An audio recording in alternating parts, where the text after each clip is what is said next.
ये सब भी देखा हमने, खून का घूंट पीकर ये भी स्टेटमेंट्स देखी।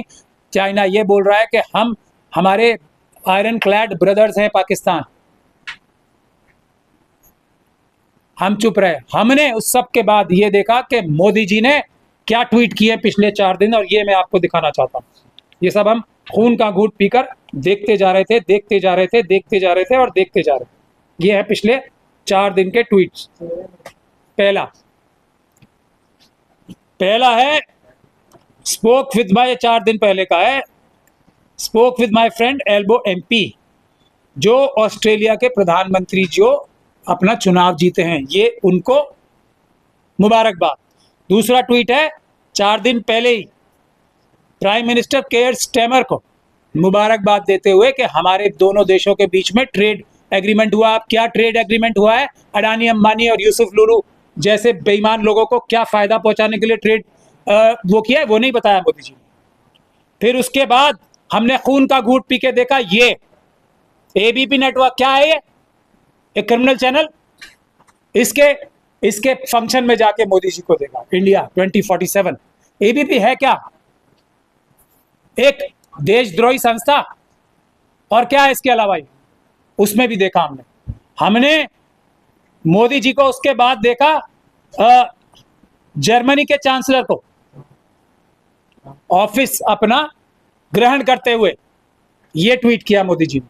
हमने उसके बाद एक्स पे देखा ये होलीनेस जो पोप बने हैं उनको मुबारकबाद देते हुए 1 दिन पहले। ये 4 दिन के थे 3 ट्वीट, उसके बाद 1 दिन पहले, 3 दिन तक खामोशी देखी।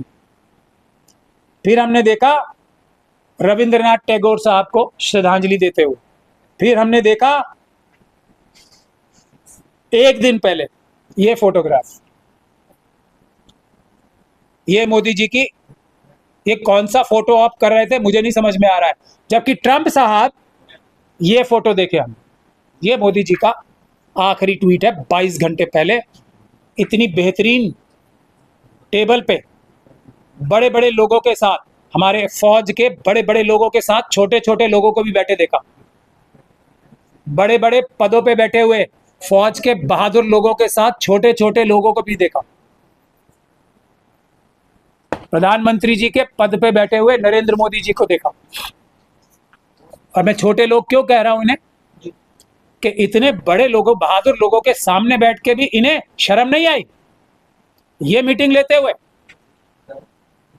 जबकि ट्रंप साहब इस दौरान ये बोल रहे हैं कि 24 घंटे से हमारी नेगोशिएशन चल रही थी।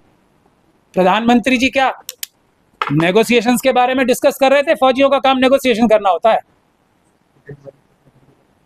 तो ये देखा हमने, जब पूरे देश से ये सब बातें छुपाते हुए देखा मोदी जी को, अब बिल्कुल नहीं देखा जाएगा।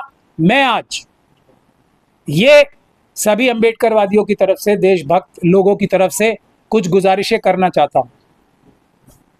इस समय के बाद अगर कोई भी व्यक्ति अगर बीजेपी, आरएसएस, नरेंद्र मोदी जी की, राजनाथ सिंह जी की, हमारे अजीत डोभाल जी की, या किसी भी भारतीय जनता पार्टी के किसी भी व्यक्ति की, आरएसएस के किसी भी व्यक्ति की तारीफ करता हुआ नजर आ जाए,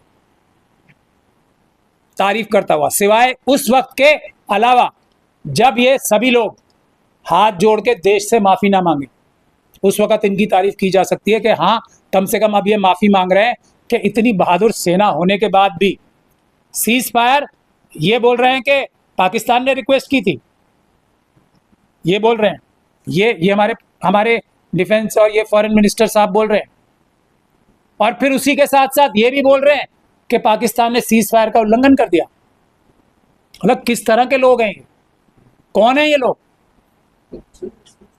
जो व्यक्ति भीख मांग रहा है वो फिर सीज फायर का उल्लंघन कर रहा है और तुम चुप बैठे हो फिर।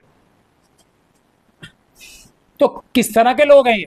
तो उसी शर्त पे इन लोगों क्यों नहीं, तो हर एक देशवासी का, जो भी ईमानदार है, जो भी हमारे देश के संविधान की रक्षा करना चाहता है, देश की रक्षा करना चाहता है, तो देश के सबसे बड़े दुश्मन इस वक्त कोई हैं तो ये आरएसएस और बीजेपी के लोग हैं। मैं एक बात की और खुशखबरी और मुबारकबाद पूरे देश को देना चाहता हूं। पाकिस्तान और चाइना का जो सबसे बड़ा हमला हमारे देश पर है। और इसी वजह से साफ तौर पे जो ये पहलगाम पे जो ये आतंकवादी हमला हुआ था, बिल्कुल क्रिस्टल क्लियर हो गया था कि चाइना और पाकिस्तान देश में क्या स्ट्रेटजी अपनाना चाहता है, मुसलमान को हिंदू से लड़ाने की।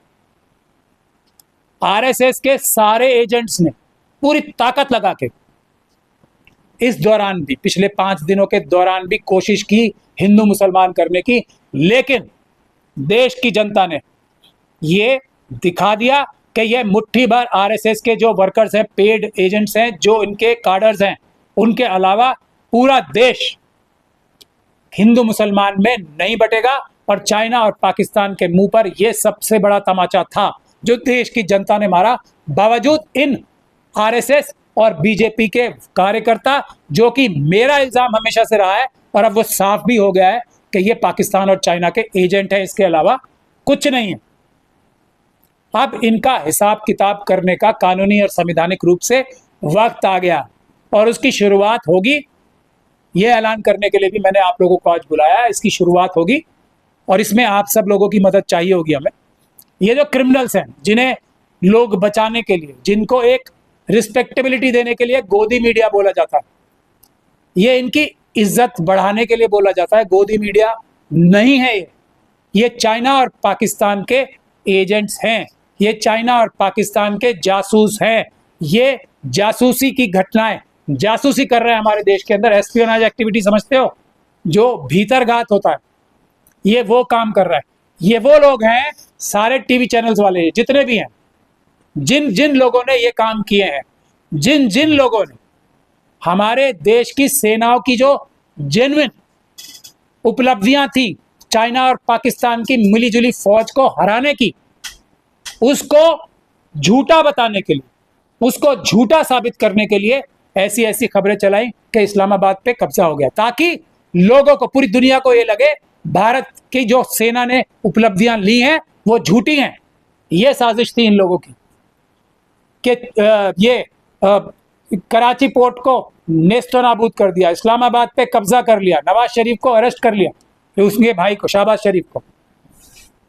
ये सब झूठी खबरें भारत की क्रेडिबिलिटी कम करने के लिए, भारत की जो आर्म फोर्सेस हैं उनकी उपलब्धियों को का मजाक बनाने के लिए, जो इतनी बड़ी उपलब्धियां थी, ये साजिश थी। आप लोगों को अब समझ में आना चाहिए। एक भी वो चैनल जिसने पाकिस्तान से, हम लोगों के पैसे से चलते हैं ना ये चैनल्स, सरकार एडवर्टीजमेंट दे रही है मेरे और आपके पैसे से, देश की जनता के पैसे से, इन क्रिमिनल्स को, इन आतंकवादियों को, इन पाकिस्तान और चाइना के जासूसों को, जो टाई और कोट लगा के और बड़े बड़े अच्छे अच्छे कपड़े पहन के बैठ जाते हैं टेलीविजन पे, एक भी वो बख्शा नहीं जाएगा, मैं गारंटी के साथ बोल रहा हूं।